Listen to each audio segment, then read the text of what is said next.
മഴ പെയ്ത് വെള്ളം കെട്ടിനിന്നതോടെ ആനക്കര നയ്യൂർ കോതക്കുളം പാതയിലൂടെയുള്ള വാഹനയാത്ര ദുരിതം. എല്ലാം ശരിയാകുമെന്ന് പറഞ്ഞ് വർഷങ്ങൾ പിന്നിട്ടിട്ടും യാതൊരുവിധ ഇടപെടലും അധികൃതർ നടത്തിയില്ലെന്നാണ് ആരോപണം. റോഡിന്റെ അവസ്ഥ ഇപ്പൊ കാണാല്ലേ? ഇതാണ് സ്ഥിതി. ഇഷ്ടംപോലെ ആളുകൾ ഡെയിലി ഒന്നരടം വെച്ചിട്ട് ഇങ്ങനെ ഈ വെള്ളം നിറഞ്ഞിട്ട് കുണ്ടും കുഞ്ഞും ചാടിയിട്ട് ഇത് തലച്ചിട്ടാണ് നമ്മളൊരു സുഹൃത്തും അന്ന് മുറിയായിട്ട് 2 സ്റ്റിച്ച് ഇതുമേ.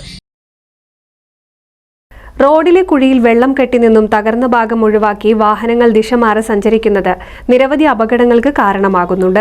നയ്യൂർ കോതക്കുളം പാതയിലൂടെ അല്പം സാഹസികമായല്ലാതെ വാഹനയാത്ര ചെയ്യാൻ കഴിയില്ലെന്നാണ് യാത്രക്കാർ പറയുന്നത്. അങ്ങനെ ഇഷ്ടംപോലെ ആൾക്കാർ ഇതുമ്മത് വീഴുണ്ട്. ഇവിടുന്ന് തൊട്ടിട്ട് ഇതാ കാണുന്ന നയ്യൂര് ട്രാൻസ്ഫോമർ വരെ അത് കഴിഞ്ഞ് കുറെ ഇതൊക്കെ ഉണ്ട്. ആകെ ഇതാണ്.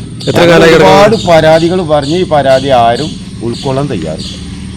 അതാണ് മഴ പെയ്തതോടെ റോഡുകൾ തോടുകളായി മാറുകയാണ്. മഹാപ്രളയത്തിനു ശേഷമാണ് നയ്യൂർ കോതക്കുളം റോഡ് വലിയ രീതിയിൽ തകർച്ച നേരിട്ടത്. റോഡിലെ കുഴിയറിയാതെ യാത്രക്കാർ അപകടത്തിൽപ്പെടുന്നുണ്ടെന്നും പ്രദേശവാസികൾ പറഞ്ഞു.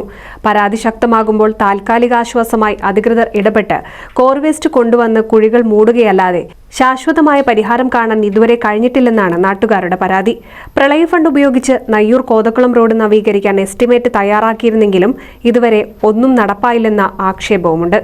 NCV news, Thrithala.